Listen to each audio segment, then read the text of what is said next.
इसलिए दूध दूध तो सब पी ले वे, घी बनारस जाए। अब बिगर शक्ति का शरीर बचा है, 40 साल के में भी 80 साल कैसे ठुल्ल ठुल्ल कर रहे हो। अब 50 साल में ही अब शक्ति ही नहीं बची, तो खूब डॉक्टर भी कह देते अब तो भैया तुम्हारे अंदर रोग प्रतिरोधक क्षमता है वो खत्म हो गई है, अब तो दवाइयां भी काम नहीं कर रही हैं। सोई 40-45 साल का आदमी कहने लगता है बीमारी से घिरा हुआ, हे भगवान अब तो जा से अच्छी ले जाओ। ले जाओ मतलब मुक्ति, मुक्ति मतलब बनारस। दूध दूध तो सब पी ले वे, घी बनारस जाए। बनारस में मरना आदमी चाहता है, बनारस का अर्थ है हे भगवान ऐसे शरीर से तो अच्छा है कि मृत्यु मिल जाए, ये भोगने से अच्छा है कि हमें उठा लो। निवेदन केवल यह है कि शरीर को संयम से जिया जाए। स्थूले भगवतो रूपे मना संभारे, ऐसे सद्यो मुक्ति क्रम मुक्ति का उन्होंने वर्णन किया है। फिर सृष्टि विषयक प्रश्न में सृष्टि की कहानी सुनाई, बहुत विस्तार से कही। सृष्टि में उन्होंने 14 भुवन बनाए, 7 लोक नीचे के 7 ऊपर के।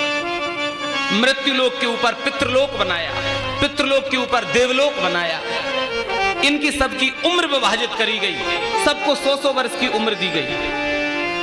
मनुष्य को 100 वर्ष की उम्र, मनुष्य से ऊपर रहने वाला पितृलोक है जो जहां पर पितरलोक रहते हैं हम और आपके सभी के, उनकी उम्र 100 वर्ष है। लेकिन फर्क है, हमारा जब 1 महीना पूरा हो जाता है तब पितरलोक में रहने वाले पितरों का 1 दिन रात पूरा होता है।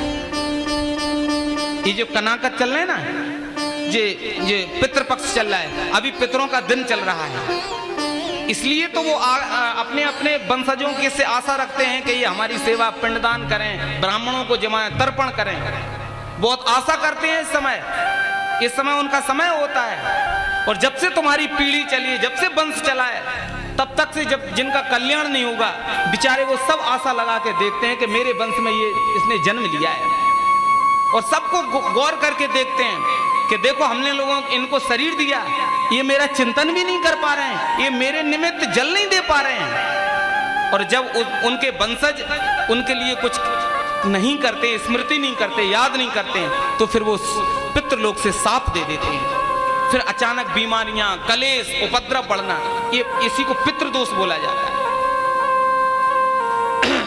जिन्होंने हमें शरीर दिया है, सब कुछ दिया, उनके निमित्त भी हमें कुछ करना चाहिए।